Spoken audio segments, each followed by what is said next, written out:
first real awareness I had that art was a major part of who I am as a person, and that it would be the major theme in my adult life, because I had loved it so much as a child, was really very, very early. I loved to draw from the very beginning. I was fascinated by the pictures that I saw in the books that I loved, and the way an artist in an illustration could bring a whole new world into my vision that I had never experienced before, and that picture would stay there and be enjoyed by my sisters, by my friends, and my kids for years to come. And I thought, wouldn't it be wonderful to be able to make pictures like that would have that kind of that would be that arresting, and that would last for a long, long, long time.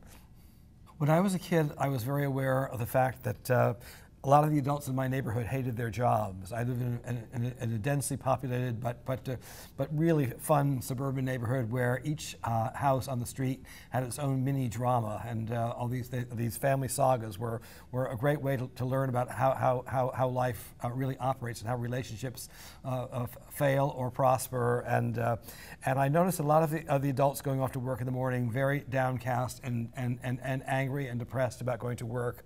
And knowing that I would one day be an adult, I really didn't want to lose the fun of childhood by going into this dark period where every day started off with resignation and gloom, or worse. And so I was determined to get to know myself very well and choose a job that I thought would be just right for me. And I got very curious about the people who wrote the books and made the pictures in the books that I love so much, and as I sort of identified them as the same person very often over and over again, I thought I'd like to do what those people do, and I became aware of the fact they did it for a job. This is what they did every day, and it was to create books. And so I was very interested in the whole idea of telling stories and making images to go with them, and doing that on a full-time basis as a grown-up.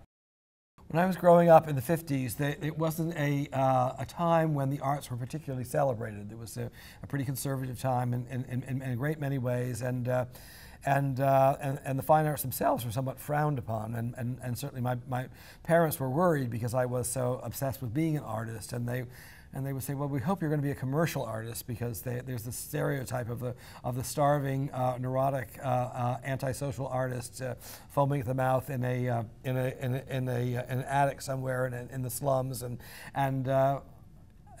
they had this very unreal idea of what artists do and what artists are.